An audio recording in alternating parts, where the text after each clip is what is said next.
ഇനി ഭയങ്കര രസകരമായിട്ടുള്ള കുറേ കാര്യങ്ങൾ ഇവിടെ നടന്നുകൊണ്ടിരിക്കുക. ഞാനത് പറയാം. ഒന്നാമത്തെ കാര്യം, കള്ളപ്രചരണങ്ങളാണ് സർക്കാർ വന്ന് 1 മാസം ആകുന്നതിന് മുമ്പ് മുഴുവൻ നടത്തിയത്. വൈസ് ചാൻസലർമാർ RSS പരിപാടിയിൽ പങ്കെടുത്തപ്പോൾ അതിനെ ശക്തമായി വിമർശിച്ചു. ഞാൻ വിമർശിച്ചു. തെറ്റാണ്. വൈസ് ചാൻസലർമാരുടെ പദവിക്ക് ചേർന്നതല്ല.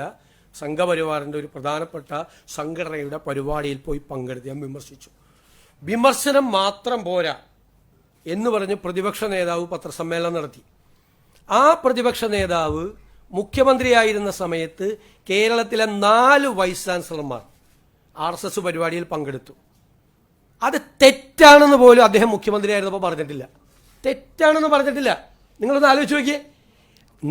അദ്ദേഹം മുഖ്യമന്ത്രിയായിരുന്നപ്പോൾ 4 വൈസ് ചാൻസലർമാർ RSS പരിപാടിയിൽ പങ്കെടുത്തിട്ട് അത് തെറ്റ്, ഞാൻ പറഞ്ഞതുപോലെ ആശയപരമായിട്ടുള്ള കടുത്ത അഭിപ്രായ വ്യത്യാസം പ്രകടിപ്പിച്ച് ഗുരുതരമായ തെറ്റാണ് എന്ന് ഞാൻ പറഞ്ഞപ്പോൾ എന്നെ വിമർശിക്കുകയാണ്. അന്ന് ഒരക്ഷരം മിണ്ടിയിട്ടില്ല ഇന്നത്തെ പ്രതിപക്ഷ നേതാവ്, അന്നത്തെ മുഖ്യമന്ത്രി. മാത്രമല്ല, അന്നത്തെ ഉന്നത വിദ്യാഭ്യാസ മന്ത്രി അതിനെ ന്യായീകരിച്ചു. ഒരു പരിപാടിയിൽ വൈസ് ചാൻസലർമാർ പോകുന്നതിൽ തെറ്റില്ല എന്ന് പറഞ്ഞു.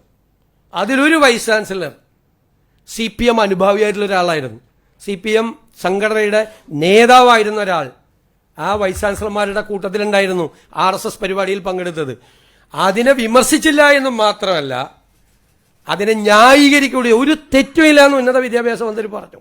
ഇത്ര പെട്ടെന്ന് ഒന്നും മറന്നുപോകരുത്. എന്നിട്ട് ഞങ്ങൾക്കെതിരായിട്ട് വ്യാപകമായ പ്രചരണം, വൈസ് ചാൻസലർമാർക്കെതിരായിട്ട് നടപടിയെടുക്കാൻ എന്താണ് ഗവൺമെന്റിന്റെ അധികാരം നമുക്കറിയാലോ. അതൊക്കെ നമുക്ക് ചർച്ച ചെയ്യും. നിയമങ്ങൾ കൊണ്ടുവരണം എന്ന്.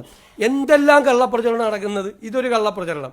രണ്ടാമത്തത് എന്താണ്, തൂഫാൻ പരിപാടിക്ക് നേതൃത്വം കൊടുക്കുന്ന ആഭ്യന്തരമന്ത്രിയുടെ സ്റ്റാഫിൽ വീട്ടിൽ നിന്ന് കഞ്ചാവ് പിടിച്ചൊരാളെ സ്റ്റാഫാക്കി. പച്ചക്കള്ളല്ലേ പ്രചരിപ്പിച്ചത്. അങ്ങനത്തെ ഒരാളെ സ്റ്റാഫിനെ വെച്ചിട്ടില്ല. ഇപ്പോഴും വെച്ചിട്ടില്ല, അതിനു മുമ്പും വെച്ചിട്ടില്ല, ഒരു സമയത്തും വെച്ചിട്ടില്ല. ഞാനും ആഭ്യന്തരമന്ത്രിയും കൂടി ഇരുന്ന് ചിരിക്കുക. കാരണം അദ്ദേഹം തരുന്ന പ്രപ്പോസല് ഞാൻ അപ്രൂവ് ചെയ്ത് കൊടുത്തിട്ടാണ് അദ്ദേഹത്തിൻ്റെ സ്റ്റാഫ് വന്നത്. അങ്ങനെ ഒരു പ്രപ്പോസൽ അദ്ദേഹം തന്നിട്ടുമില്ല, ഞങ്ങൾ അപ്രൂവ് ചെയ്തിട്ടില്ല. ഇല്ലാത്ത കഥ. മനസ്സിലാക്കിക്കോണം. ഇതൊന്നും അല്ല. എന്നിട്ട് കുറേ മാധ്യമങ്ങൾ അത് ഏറ്റുപിടിക്കുക. മനസ്സിലായില്ലേ? പിന്നെ KSRTCയിൽ ചരിത്രപരമായ വിപ്ലവകരമായ ഒരു പരിപാടി, സൗജന്യ യാത്ര നടപ്പാക്കി ഇല്ലേ? ആ സൗജന്യ യാത്ര നടപ്പാക്കിയപ്പോൾ സിറ്റി ബസ്, ഓർഡിനറി ബസ്സല്ല സിറ്റി ബസ്സാക്കി മാറ്റിയെന്നും പറഞ്ഞു വ്യാജ പ്രചരണം നടത്തി. ഒറ്റ ബസ് പോലും ഓർഡിനറി ബസ്, സിറ്റി ഫാസ്റ്റ് ആക്കിയിട്ടില്ല. സിറ്റി ഫാസ്റ്റ് ഇപ്പോൾ പല സൗകര്യത്തിനും വേണ്ടി തിരുവനന്തപുരത്ത് ഓർഡിനറി ആക്കിക്കൊണ്ടിരിക്കുകയാണ്. സിറ്റി ഫാസ്റ്റ് കള്ളപ്രചരണം. അതിൻ്റെ ഗ്രേസ് കളയാൻ വേണ്ടി കേരളത്തിൽ സ്ത്രീകൾക്ക് വേണ്ടി നടപ്പാക്കിയ ഒരു വിപ്ലവകരമായ പദ്ധതിയുടെ ഗ്രേസ് കളയാൻ വേണ്ടി പച്ചക്കള്ളം പ്രചരിപ്പിച്ചു. പച്ചക്കള്ളം. ഓർഡിനറി ബസ് കുറയ്ക്കാൻ വേണ്ടിയിട്ട്, നമ്പർ കുറയ്ക്കാൻ വേണ്ടി. ഇന്നലെ കണക്ക് വന്നല്ലോ, എത്ര ലക്ഷം പേരാണ് അതിൽ യാത്ര ചെയ്തതെന്ന്. ആവേശഭരിതരായി. എണ്ണം കൂടിയിട്ടല്ലേ യാത്ര ചെയ്തത്, എണ്ണം കുറഞ്ഞില്ലല്ലോ, കൂടുതലേ ചെയ്ത്. ഇന്നലത്തെക്കാളും കൂടുതൽ ആളുകളല്ലേ ഇന്ന് യാത്ര ചെയ്തത്.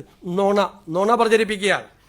പിന്നെ വേറൊരു വാർത്ത, ഈ സഹകരണ സ്ഥാപനങ്ങളിലെ മുഴുവൻ ഫീസ് കൂട്ടി UDF സർക്കാർ വന്ന ഉടനെ തന്നെ വ്യാപകമായ പ്രചരണമാണ്. ഫെബ്രുവരിയിൽ കഴിഞ്ഞ സർക്കാരാണ് കൂട്ടിയത്. എഴുതി വെച്ചോ, കഴിഞ്ഞ സർക്കാരാണ് കൂട്ടിയത് ഫെബ്രുവരിയിൽ.